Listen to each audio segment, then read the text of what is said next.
সোমবার সন্ধ্যায় জাতীয় দলের ক্যাম্পে যোগ দিলেন প্রাথমিক স্কোয়াডের ডাক পাওয়া 14 ফুটবলার। মঙ্গলবার থেকেই ওদের অনুশীলন শুরু কিংস অ্যারেনার প্র্যাকটিস গ্রাউন্ডে। 30 আগস্ট ভুটানে পাড়ি দেওয়ার আগে হোমে 3 দিন প্র্যাকটিসের সুযোগ পাবেন এই 14 ফুটবলার। লম্বা সময় পর মাঠে ফিরছে বাংলাদেশ দল। সবশেষ জুনে লেবাননের সাথে খেলেছে অ্যাওয়ে ম্যাচ। এর মধ্যে ঘরোয়া ফুটবলের মৌসুম শেষ হয়ে যাওয়ায় বিরতিতে ফুটবলাররা। ফিফার সেপ্টেম্বর উইন্ডোতে ভুটানের সাথে 2টা প্রীতি ম্যাচ উপলক্ষে আবার শুরু অনুশীলন ক্যাম্প। এতদিন দল হিসেবে অনুশীলন না করলেও ইন্ডিভিজুয়াল অনুশীলন করেছেন ফুটবলাররা। ফিটনেস কতটা ঠিক আছে শুরুতে হয়তো সেটাই বোঝার চেষ্টা করবেন হাভিয়ের কাবরেরা।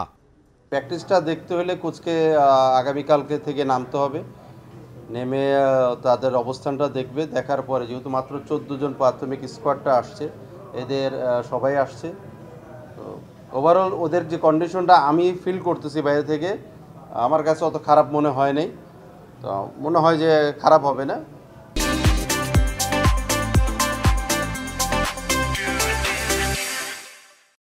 কোচ তার মধ্যে ট্রেনিং করাবে। র্যাঙ্কিংয়ে বাংলাদেশের চেয়ে 2 ধাপ এগিয়ে ভুটান। বেঙ্গালুরুতে গত সাফে ওদেরকে 3-1 গোলে হারিয়েছিল কাবরেরার দল।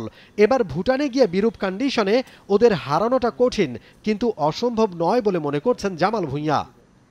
চ্যালেঞ্জ হবে মানে অ্যালটিটিউড, কারণ ওইখানে অনেক মাউন্টেন্স আছে, তারপরে আর্টিফিশিয়াল গ্রাউন্ড মনে হয়। সো এটা একটু চ্যালেঞ্জিং হবে, বাট আই থিঙ্ক আমরা এটা ওভারকাম করতে পারি। ম্যাচ 2টা হওয়ার কথা ছিল বাংলাদেশেই। ঘরের মাঠে খেলতে পারলে দর্শক সমর্থন আর কন্ডিশন সবকিছুই থাকতো বাংলাদেশের অনুকূলে, কিন্তু চলমান পরিস্থিতিতে বাংলাদেশে আসতে রাজি হয়নি ভুটান। সেখানে গিয়ে হাতে যে কদিন সময় পাওয়া যাবে তাতে প্র্যাকটিস ম্যাচ খেলার সুযোগ নেই বাংলাদেশের। I don't think so. I don't think so. We will try to play between ourselves. That is the idea. Here is difficult also to find anything because of the lack of teams training. And in Bhutan, in the end, we need time to adapt. It's not that easy to.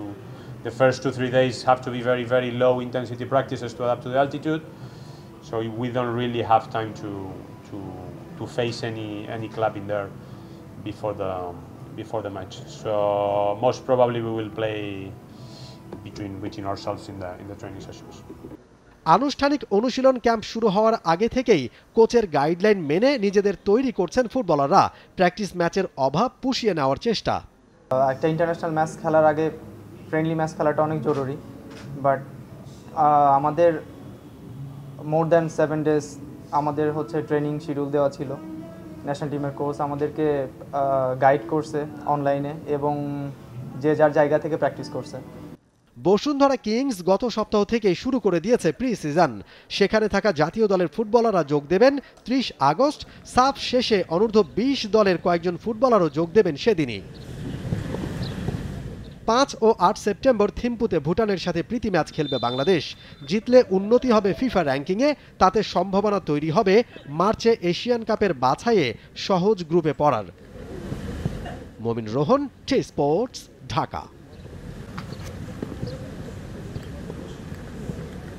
For more updates, subscribe to our YouTube channel and click on the bell icon. Follow us on Facebook and Instagram. Download T-Sports app to enjoy exciting games and highlights. Visit tsports.com.